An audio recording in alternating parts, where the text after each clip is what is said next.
Olá pessoal, tudo bem? Me chamo João Rodrigo e sou especialista em IA para negócios.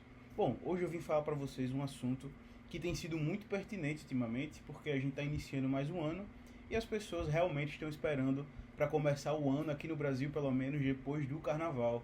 Mal sabe elas que está acontecendo uma revolução bem embaixo do nariz. No ano passado, muito se falou sobre o Vibe Coding, só que não havia uma estrutura perfeita desse tipo de aplicação e haviam poucos aplicativos que faziam isso. Mas com o passar do tempo, acredito que ali em outubro, setembro mais ou menos, aplicações como o Lovable, o Bolt, Cursor, o Windsurf, enfim, Base 64, aplicações que conseguiam construir código usando apenas inteligência artificial, engenharia de prompt. Mas, como tudo dentro da IA, está ficando defasada, entre aspas.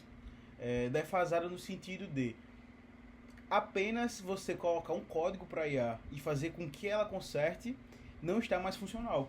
Por quê? Veja bem, quando você dá para a IA, ela vai fazer da maneira que ela quer. Se hoje em dia você mandar a IA fazer um workflow dentro do N8N, ela vai optar por muitas das vezes usar os nodes de código que vem em JSON, em Java, enfim. E aí ela vai construir aquilo em código, porque é do que ela é feita. Ela não é feita em linguagem natural, a IA é feita em código. E ela vai tentar sempre buscar essa parte, para facilitar para ela e para que ela tenha menos esforço, entre aspas. E o que acaba acontecendo? Você delega 100% do seu trabalho para IA, você não tem visão nenhuma sobre o que você quer, e aí acaba se frustrando e criando um projeto que não funciona. Com a parte do Vibe Code, facilitou muito, porque antes você precisava, para tirar um MVP, tirar uma ideia do papel, você precisava investir bastante, mas de aí, dependendo da construção que você quisesse, 50 mil, ter muitos programadores, full stack, front-end, back-end, um estudo de projetos, enfim. Hoje em dia você consegue tirar uma ideia do papel muito fácil. E aqui é o que eu vou apresentar para vocês. O veredito das mentes brilhantes. A verdadeira disrupção não é a automação de tarefas, é a democratização de sistemas. Isso daqui eu fiz dentro do notebook LM. Eu peguei a mente do Elon Musk, Mark Zuckerberg e Jeff Bezos e fiz com que eles fizessem esses slides aqui com alguns frameworks extraídos da mente dele. Essa é uma das partes excelentes da inteligência artificial. Você consegue conversar com qualquer pessoa em qualquer tempo, qualquer ano.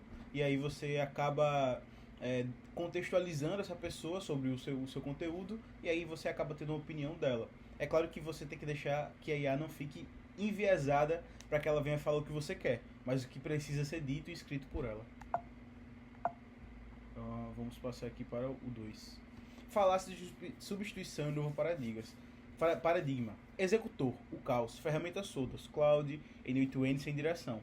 Arquiteto da ordem, metodologia que transforma por debruto e resultado. A IA não substitui o humano, ela exige um novo humano. Conhecimento organizado dentro do segundo cérebro, e IA disponível é igual à capacidade exponencial. O ativo mais valioso em 2026 não é o acesso ao LLM, mas um segundo cérebro bem estruturado. O que acontece? Dentro daqui a gente tem uma inteligência artificial que nos comunica. Tínhamos um executor do caos que pegava o Cloud, o ChatGPT, o Gemini, o N8N, o Make, e aí esses sistemas não se comunicavam entre si, então ficava um sempre jogando pro outro. O vilão, o Vibe Code tradicional. Por que chatbots aleatórios geram projetos que falham? Zero contexto, jogar prompts aleatórios sem preparação, sem plano, falta de estratégia de implementação, amnésia, ignora o documento histórico. Isso daí é o que acontece com os chatbots que não são organizados e não tem um plano para seguir.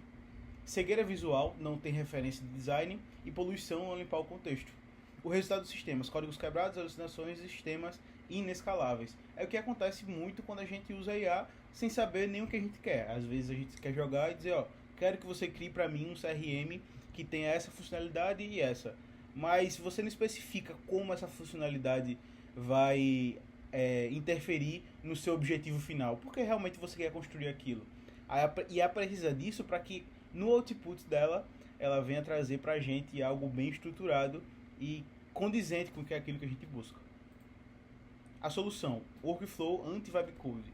Esse termo aqui não fui eu que inventei, eu vi de alguns youtubers aí. É claro que não é exatamente anti-vibe code. Eles usavam outras nomenclaturas, mas anti-vibe code foi algo que foi muito bom pra mim, pra eu mentalizar, porque o vibe code é o que todo mundo vê, mas anti-vibe code é literalmente você ir contra tudo que as pessoas estão falando sobre vibe code. E aí, etapa 1 é pesquisar e entender os padrões. Etapa 2, especificar a ponte e a implementação. O que acontece? A gente precisa ter uma pesquisa sobre o nosso mercado, a gente precisa especificar como a gente quer que a IA construa aquilo e como implementar isso da melhor forma. Como a gente vai realmente transformar aqueles dados mocados, aquele sistema mocado, numa coisa que realmente é funcional. A fundação. Isso daqui é o primeiro passo para você poder construir um sistema de IA que realmente funciona. É o PRD. A estrela norte, que envia a amnésia da IA, que evita. E aí é o método aqui do Alan Nicholas. A IA tem uma janela de contexto limitada. O PRD é a fonte de verdade que a mantém alinhada. Um mapeamento total via user stories. Evita scope creep com scope negativo. Regra de dependência, como é sempre pela autenticação. E um critério exato de finalização. E aqui a gente pede para trazer, a gente escreve em Markdown, para que a IA veja e avance.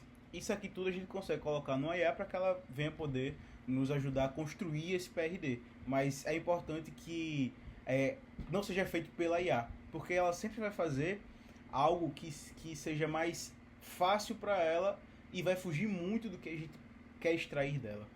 Entendeu? A ponte, o SDD. Do PRD é o código sem alucinações. O PRD é o porquê, o spec é o como e o code é a execução. O prompt de geração de spec, um exemplo. Baseado nesse PRD, gere um spec.md detalhado para implementação com o nome da feature, você escolhe, que é a feature que você quer, e deve conter o arquivo que cria e modifica, lógica de passo a passo, componentes, endpoints e definição. Por que funciona? Contexto claro, menos ambiguidade, interação rápida no texto antes de tocar. Quando a gente manda algo mais exato para a IA, a gente percebe que ela tem menos lugar para onde fugir, menos lugar para onde alucinar. E aí ela consegue trazer para a gente uma resposta mais concisa, que é o que a gente sempre está buscando. E aqui é uma coisa que a gente pode muito usar, que programadores já usam na criação do código. São alguns mnemônicos, digamos assim. Don't repeat yourself. System prompt. Before create any new component, check if similar one outriders exist. If it does, import and use it. Isso daqui significa o quê? Algo que não deve ser repetido. Não repita você mesmo. Não refaça você mesmo. Às vezes a IA ela duplica um código que já existe. Por exemplo, quando você cria uma estrutura em HTML, com HTML e CSS, e você já tem uma estrutura de botão lá, onde você não precisa ser um botão novo. É exatamente aquele mesmo botão, mas em uma outra aba, em uma outra section. Você não precisa criar outra estrutura de botão. Você só vai usar aquilo em outra página.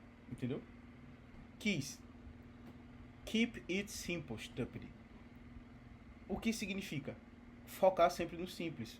Uma linguagem como Python, por exemplo, que é uma linguagem ali mais limpa e mais... Deixa eu aumentar aqui a minha câmera um pouquinho. Aqui, perfeito. Para que a gente sempre possa continuar no que é simples. Não precisa a IA escrever 50 códigos, 50 linhas, se ela consegue resolver em 5 linhas. E a IA, às vezes, ela vai fazendo isso. Porque às vezes existe uma documentação que você não lê, você joga para a IA ler, a IA tira o que ela quer ver apenas, não o que precisa para o projeto acontecer, e aí acaba dando problema.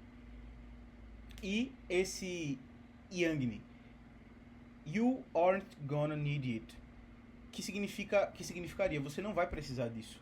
Ou seja, é algo que não tem a necessidade de estar ali dentro do seu sistema, dentro do seu código. Isso acontece muito quando você joga todo o código para IA, com o Anti-Gravity, o Cursor, o Windsurf. Dentro do VS Code também existem algumas IAs, e aí você acaba jogando tudo aquilo para isso, para aquele sistema, e deixando a IA ficar mais livre para fazer todo tipo de coisa.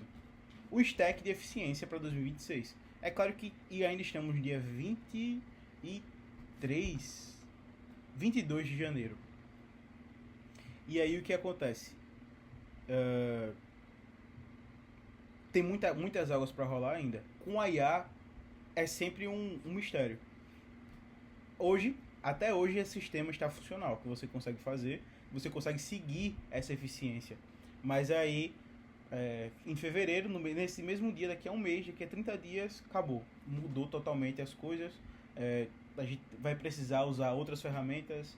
As ferramentas que eu indiquei aqui não vão estar mais funcionais, terão vindo outras que já conseguem fazer isso que a gente tentava fazer. Era o que acontece, por exemplo, com a engenharia de prompt. Antes, para você fazer a IA raciocinar por mais tempo, você colocava um pense passo a passo, fazia divida isso em pequenas etapas, enfim, você fazia um corte ali, mas a IA hoje já faz isso, ela já tem um botão ali do thinking, do modo thinking que você coloca e ela segue aquilo, ela é obrigada a pensar por mais tempo para devolver a sua resposta. E aqui a interface Google Studio, onde tudo acontece. É onde você cria o MVP, onde você está tendo ali a ideia e está jogando. Depois o back-end e o code, você consegue usar o Cloud Code e usar o Supabase como banco de dados. Também tem o Anti-Gravity, que eu estou gostando muito e inclusive é open source, é grátis. Você consegue usar tranquilamente dentro da sua máquina. A parte da automação é com N8N, self-host de orquestração, para você, se você preferir para enviar e-mail, para você, se você quiser, por exemplo, registrar alguns dados de uma planilha, enfim, isso é com N8N. E a memória Obsidian. Essa memória, no caso, é sobre a memória do seu projeto, por exemplo. Para você não ter que estar salvando pastas no Drive, isso eu estou falando de linguagem manual, tá? Se você for salvar versões, ou melhor, GitHub, não tem para onde. Mas essa parte do Obsidian é onde o seu cérebro está processando. E ali o comparativo de orquestração. No N8N, automações simples, é mais visual e a curva mais baixa.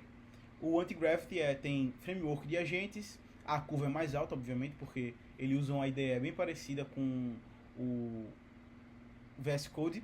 E aí, na verdade, a ideia é diferente do VS Code, mas você é bem parecido a interface ali com o VS Code, mas você ainda consegue usar a linguagem natural.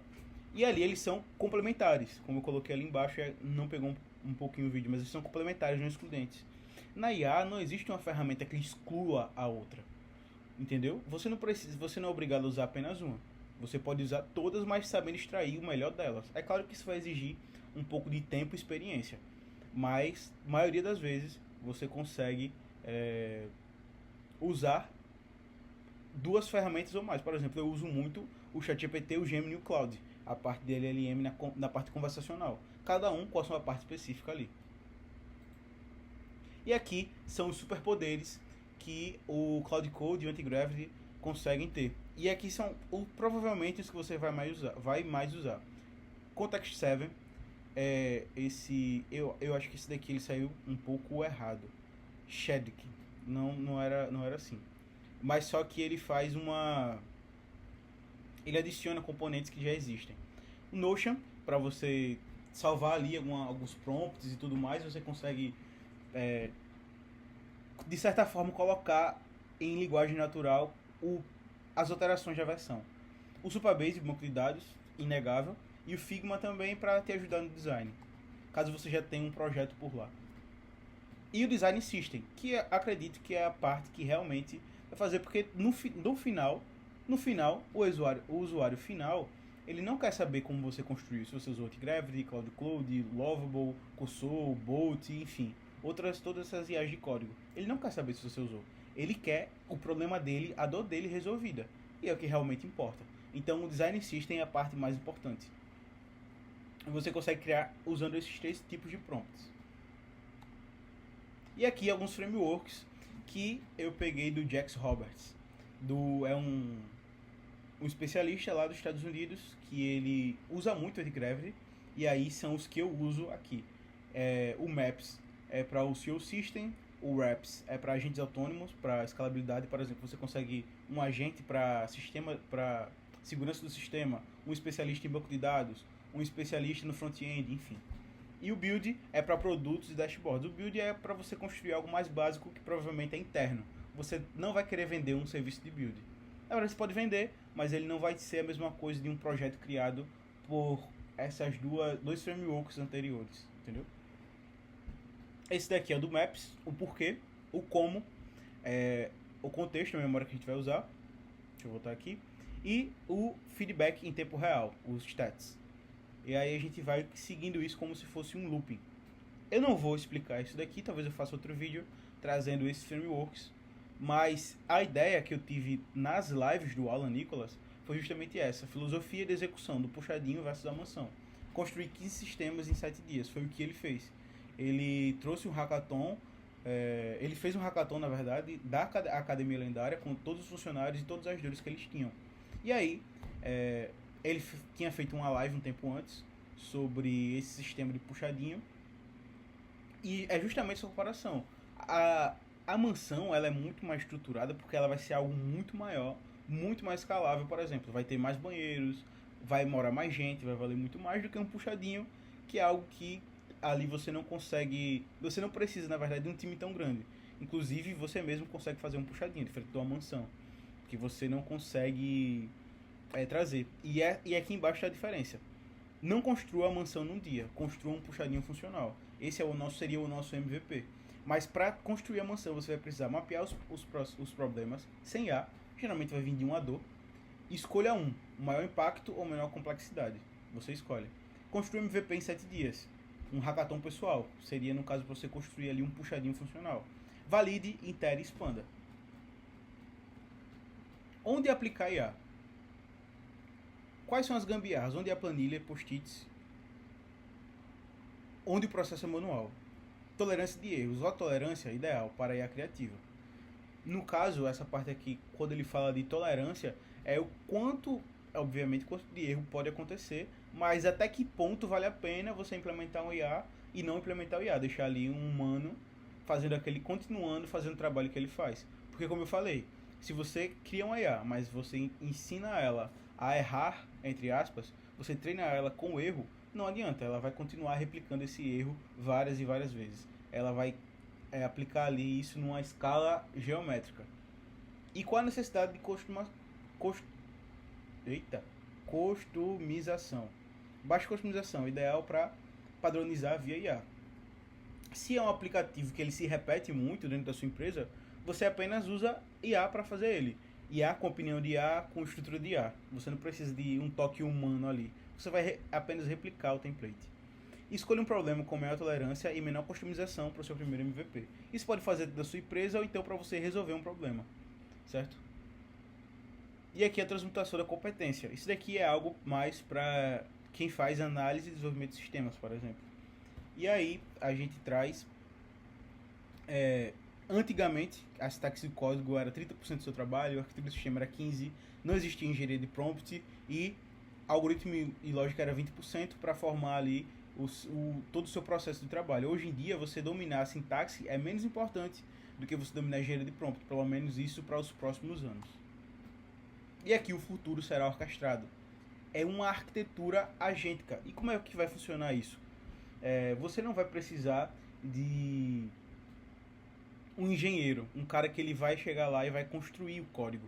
Você vai precisar de um arquiteto, um cara que ele enxerga a solução, ele sabe como vai ser construída e ele tem ali uma planta do que vai ser construída. Ele tem ali os requisitos para ter aquela construção, e aí você vai contratar esse cara para que ele venha construir isso para você.